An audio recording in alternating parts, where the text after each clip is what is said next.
Hello, everyone, and welcome back. I'm Lauren Williams, Senior Editor at Defense One, and I'm pleased to continue this conversation about DOD Cloud today with Corey Seville, the Technical Director for the Hosting and Compute Center for the Defense Information Systems Agency. Corey, thank you so much for being with us today. Happy to be here. Thank you very much for having me. So can we start this conversation about talking about what exactly you do as a technical director? Sure. So I'm the technical director for the Hosting and Compute Center at DISA. The Hosting and Compute Center at DISA is basically the organization within the agency that is responsible for hosting all of our compute needs. We also provide private cloud solutions, as well as the Joint Warfighting Cloud Capability Contract for commercial cloud services. And then we also have a large array of cloud accelerators, we call them, which are solutions that help you adopt cloud, get to cloud, create cloud environments, and manage cloud environments effectively. So as a technical director, I basically just, I'm a portfolio manager, so I oversee the technical portfolio for the Hosting and Compute Center. So I look at how applications and services interact with the rest of our services, as well as the services from the rest of the agency, look at the department's needs and understand the needs of the customer, and basically provide technical expertise and act as a technical subject matter expert to the agency and the department at large. So you're really about like the implementation part, making sure that everything kind of fits together, making sure that customers get the technical infrastructure that they need. Can you talk a little bit about how this fits, or how DISA fits into DoD's overall cloud strategy and implementing that? So DISA has a pretty interesting role, I think, in cloud for the department, as we are both a provider and consumer of cloud. So a lot of our services and capabilities within the agency use commercial cloud as well as private cloud as a hosting solution. So we as an organization have to provide cloud services to our customers, but we're also looked at to provide our customers the capability to use cloud. So it's the entire customer lifecycle for cloud use, from being on-premise to migrating to cloud, to using cloud effectively, to then operating your systems in cloud and being able to manage your systems in cloud. So we have I think, a unique position in that we span the entire customer lifecycle, both as a provider of services as well as a consumer of those services. And you mentioned in your opening remarks that HAC is responsible for JWCC, formerly known as JEDI. Can you give us any sort of update on this huge contract that everyone has been following very closely? Well, it's been very exciting to get JWCC from the paper realm to reality. And so, after award, we've been actively bringing on task orders with customers. So customers have been purchasing cloud through JWCC. We've seen the JWCC program continue to mature and continue to outreach to customers, work with our partners within the department and within the federal government at large, and be able, and work with the cloud providers as well to create that shared model of security, shared model of programmatic operation, and shared model of essentially getting cloud information out to the DoD to better partake of those services. So it's been a huge benefit, I think, to us getting it off the ground. It's been really nice to see it get some legs under it, start to mature, and I can't wait to see where the future goes. Do you have any early feedback from like these early adopters of JWCC, or is it too soon to kind of tell with these first task orders? I think it's a little too soon. A lot of the feedback tends to come in waves, and it tends to come into everything from service catalog items to things that aren't necessarily part of the JWCC contract, like how do I architect my cloud appropriately, or I kind of expected this experience, but I got that experience from the platforms at large. And so it's a little bit of like I said, it comes in waves. It spans everything from how to use it to how to buy it to how to procure it. We have gotten feedback on our methodology for how people adopt JWCC. So we're going back and continuing to better the user experience. That information has actually been great feedback from our customers to be able to tweak the UX to their needs, and just create an environment that is easy to get cloud, easy to procure, and easy to use. Segueing a bit away from JWCC, one of the big priorities for DISA for this year has been OCONUS Cloud, or getting cloud outside of the continental US. Can you talk a bit about what DISA is doing there, particularly when you're with the Stratus offering? Absolutely. So the OCONUS Cloud conversation has been obviously very big within the department at large, and DISA has a really big role in that. And so we have been working with our customers across the combatant commands, as well as Fourth Estate and others that have OCONUS needs, to better understand what they need and where they need those things developed. With our Stratus offering, we are just at the cusp of releasing what we're calling our OCONUS beta.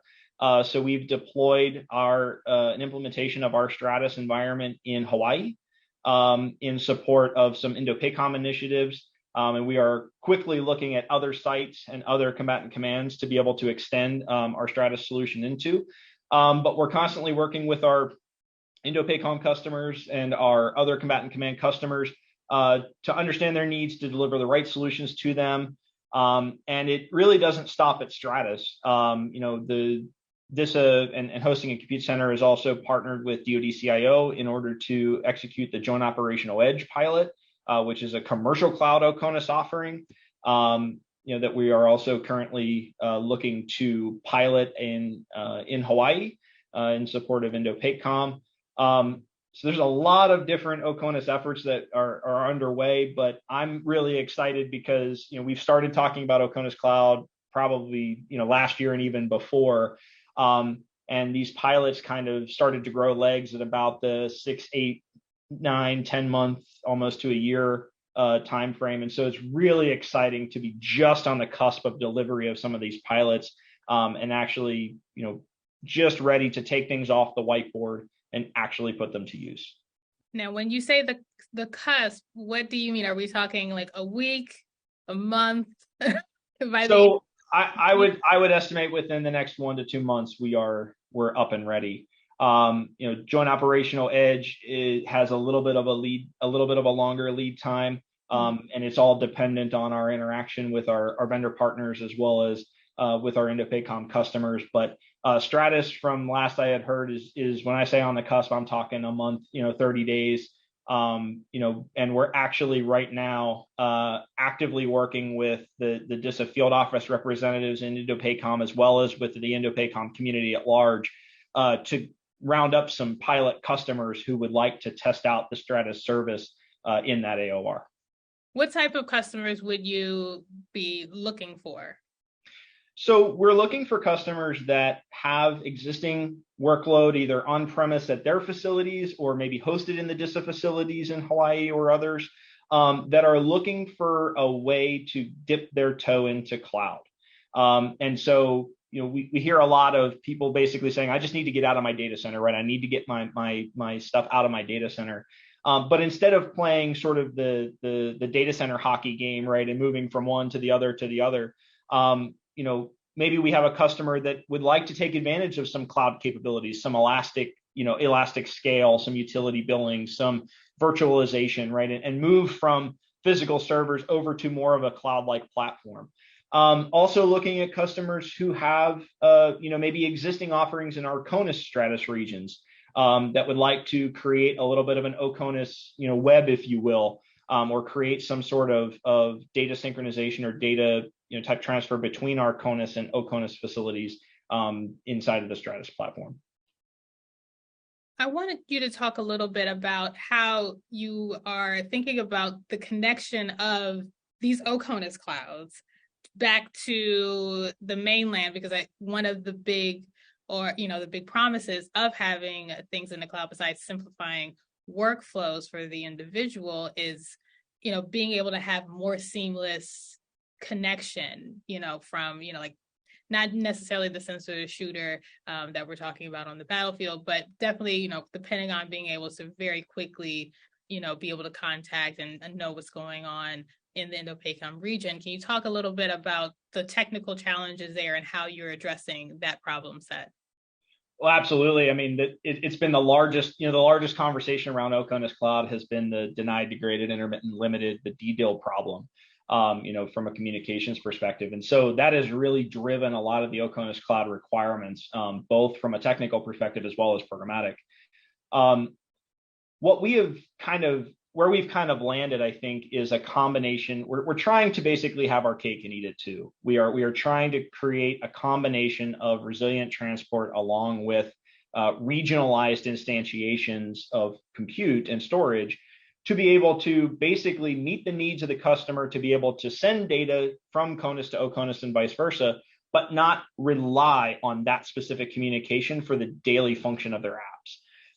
And so, that's where the Joint Operational Edge pilot was born. That's where our decision to expand Stratus OCONUS has come from, is essentially to try to meet the need of, I need to reach back to CONUS, but I don't want that to be my only option.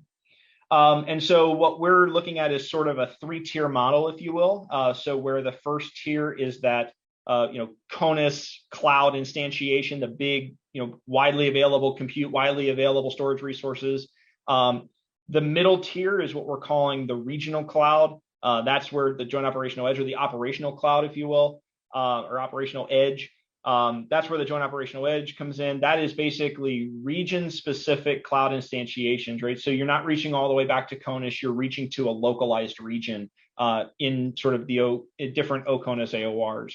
And then the third tier is the tactical edge, right? Where we can't put, operational edge, large scale compute everywhere in the world. So basically taking the tactical edge solutions, connecting them back to a regional hub to then get that data into an environment where it can be translated from CONUS to OCONUS.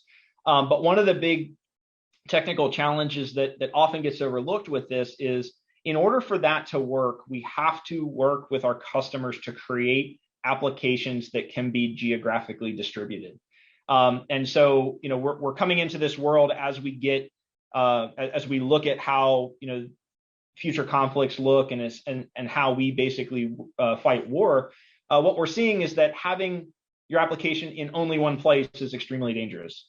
And so what we're looking at is trying to find applications, trying to work with application owners to make sure that their application can exist in more than one place, and basically creating multiple paths for data to be replicated across those different nodes, so that you can have a piece of your application on a tactical edge device, a piece of your application back CONUS, and a piece of your application in an operational edge, and essentially access the closest one to you.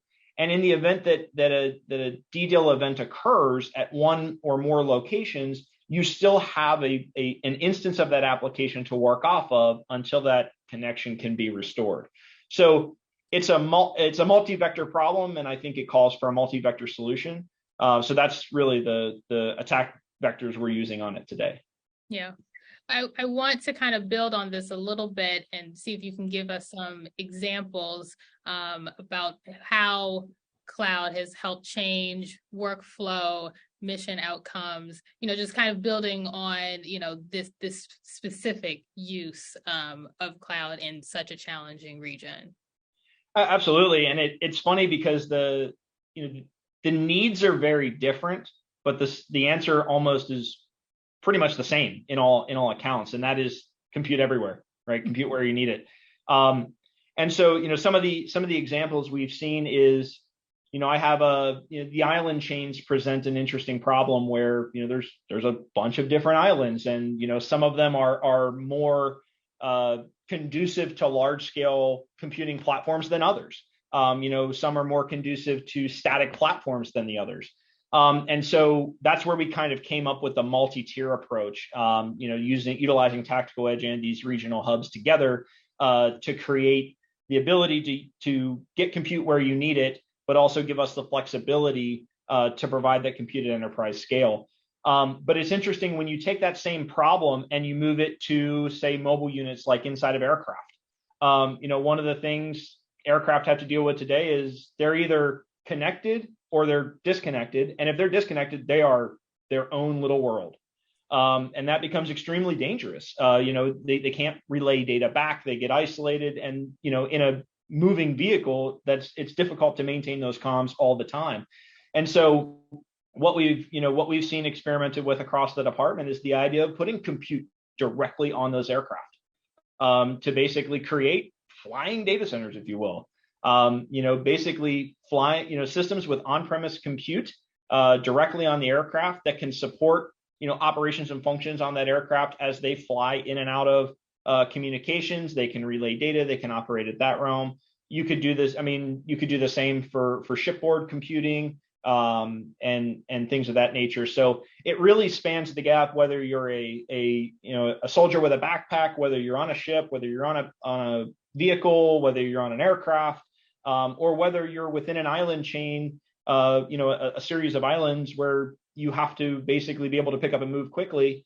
It all comes down to that spread application delivery model, that spread computing model, or as it's referred to within the agency, the distributed computing model, where there's compute everywhere and you take advantage of the compute that is best for you at the time. You mentioned the comms and how important it is for aircraft or vessels just kind of in general, and maybe having them be floating data centers. But that makes me think of JWCC, Joint All-Domain Command and Control. And I'm interested in your thoughts, like as a technical director, where your role or where DISA kind of comes into, what's largely been characterized as, a service effort or service problem with JWCC. Yeah, so I mean, I've always viewed DISA's position as an enabler of JWCC, right? I mean, DISA is a combat support agency. We support the warfighter. The warfighter is the one who's going to use the JWCC capabilities to basically relay data across the world at the time that it's needed. And so I think DISA's role, or at least hosting and compute center's role within the JWCC construct, is to enable that by providing compute platforms wherever the need is.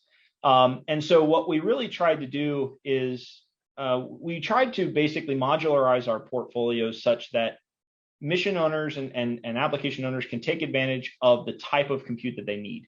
Not everybody needs, on-premise compute. Not everybody needed commercial cloud services. Not everybody needed private cloud services. But most people need at least one of them. And so what we've tried to do, and I think what we've done so far is we've modularized our portfolio such that you need commercial cloud, we have that available. If you need private cloud, we have that available. If you need tactical edge, we have that available. And the key is going to be creating services and capabilities that combine those together to create basically a global web or a global mesh. And it's a lot of partnerships that we have. So, partnering with our networking folks on the DISA side, to find out how they're diversifying transport so that we can tie into that from a compute perspective, how we basically chain our services together within hosting and compute center to provide the compute, provide the intermesh capabilities, and create the acceleration tools necessary for you to get started fast, to get started efficiently, and to get started securely. And then the ability to rapidly, I'll say, acquire or rapidly change the nature of your compute deployments to fit your needs. Because what we find is missions are not static. And in order for them to be agile and be able to change quickly, we have to be able to support them in that effort. I want to pivot a little bit away from cloud specifically. What is cloud adjacent? So DISA or HAC released Vulcan, a series of software development tools. Basically, it helps everybody or clients spin up their own software factory of sorts. Can you talk about any updates there and what the adoption rate is looking like? Sure. So Vulcan essentially was deployed about a month or two ago. We were deployed with basically two sets of services. One was our sort of what we're calling our all-in-one code repository. That code repository also has static analysis tool sets and other CI/CD capabilities to be able to give you everything in one place to deploy your app, test your app, vet your app, and develop your app. And then beside that, we created we deployed basically what we consider to be ancillary DevSecOps tools. And these are things to manage the DevSecOps process. So project management, documentation, and knowledge share management, et cetera. So we deployed those tools as what we're calling our minimally viable product for Vulcan. We have I don't remember the exact number, but we do already have a handful to 2 handfuls of pilot customers that we're using today, both internal to DISA and external, that are using our services to be able to do DevSecOps across the board. And these pilot users range from just using the code repository to just using the ancillary tool set to using both together. And it goes back to the optionality piece, right? We modularize the platform so that if you already have your code storage area and you just want something to manage the DevSecOps process, we have that. If you already can manage the DevSecOps process and just need a place to store code, scan code, deploy to existing infrastructures, it's there, and we have that part as well. And then the key is Vulcan chaining to the rest of our services. So what our ultimate goal is to be able to chain Vulcan to our other service hosting capabilities that we have. So our MVP for Vulcan actually deploys to our container as a service platform. So you can basically take advantage of both services. And essentially now where you would have needed to stand up a container hosting platform, stand up a code repository, stand up a runner in order to do true DevSecOps deployments of containerized apps, now you just need to bring me your app.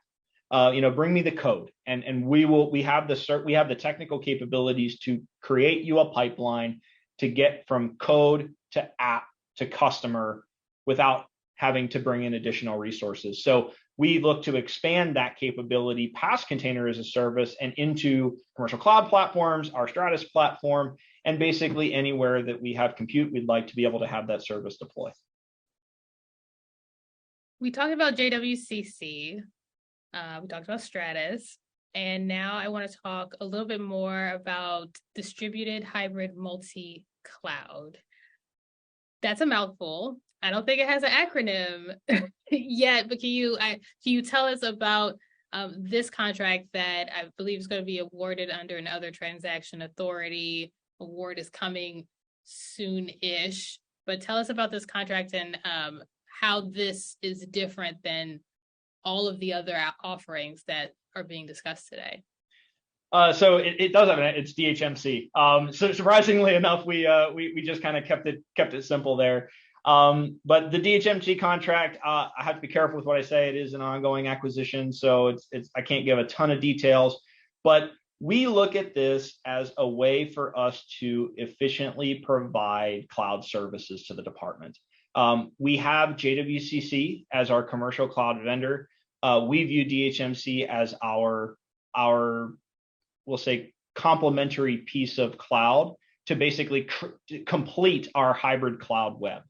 We have commercial cloud on JWCC. This is helping us deploy our private cloud platform in an efficient way and provide the cloud-like feel to our hybrid or to our private cloud solution. So, that single pane of glass, utility billing, self-service automation, all those tools and wrappers and resources around our ability to provide the warfighter with a private cloud solution that looks very much like public cloud, and give our customers the ability to get the same look and feel, whether they're on JWCC, on DHMC, or both. And the big key to this is, in our view, DHMC is not a competitor to JWCC. In fact, it is a complement. What we're finding in the department today is that the terms hybrid cloud and multi-cloud are constantly used, and it's very uncommon for you to see hybrid cloud mentioned without multi-cloud or multi-cloud mentioned without hybrid cloud. And I think what we're seeing is the department is realizing very quickly that putting all your eggs in one basket is really not a great solution. It opens you to a lot of risk, and it doesn't give you the flexibility that you need to execute your mission at the speed and at the flexibility that you need.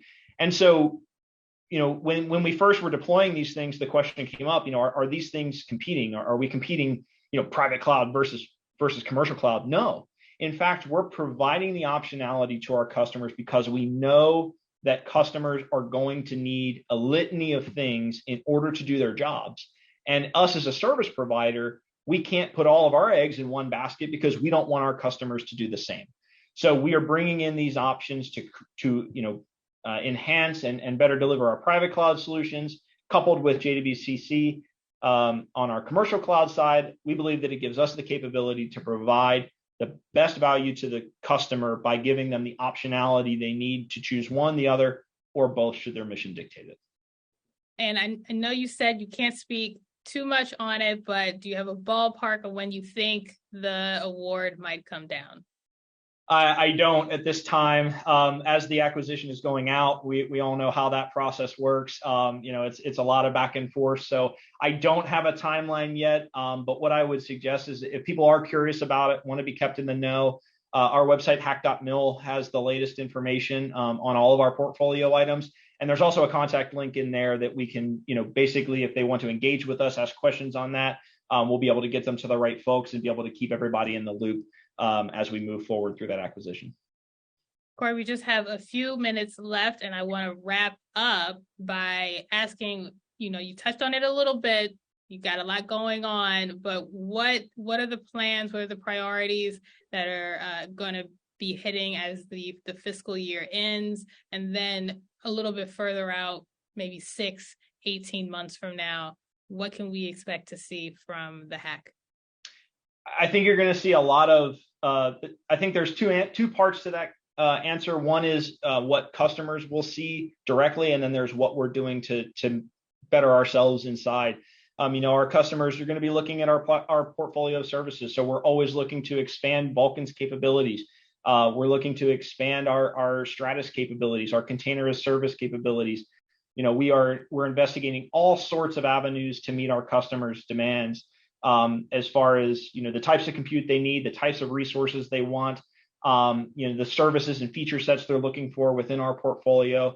And so I think you're going to see a lot of different innovations in those areas, and maybe some new stuff that as our customers continue to work with us and provide that feedback, provide that those requirements, we can then design to internally. And I think this is something customers will indirectly see, but we are constantly looking internally at modernizing the way we do business.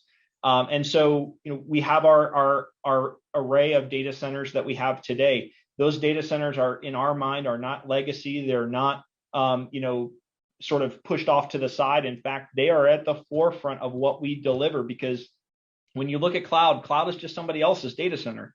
And so we have that unique relationship where we are both a consumer and a provider of cloud. So we have to look at how we provide these services, and we need to do it in the most efficient and best way possible. And so we're looking at modernizing the way our data centers operate, modernizing our connectivity infrastructures, modernizing our automation platforms, everything we can to basically provide a better, faster, more resilient, and more accessible solution for our customers to take advantage of. Corey, thank you so much for joining us today. It's been a pleasure. Everyone, stay tuned, because following this short word from our underwriters, my colleague Patrick Tucker will return with an exclusive interview with the Army's Enterprise Cloud Management Agency. For Defense One, I'm Lauren Williams.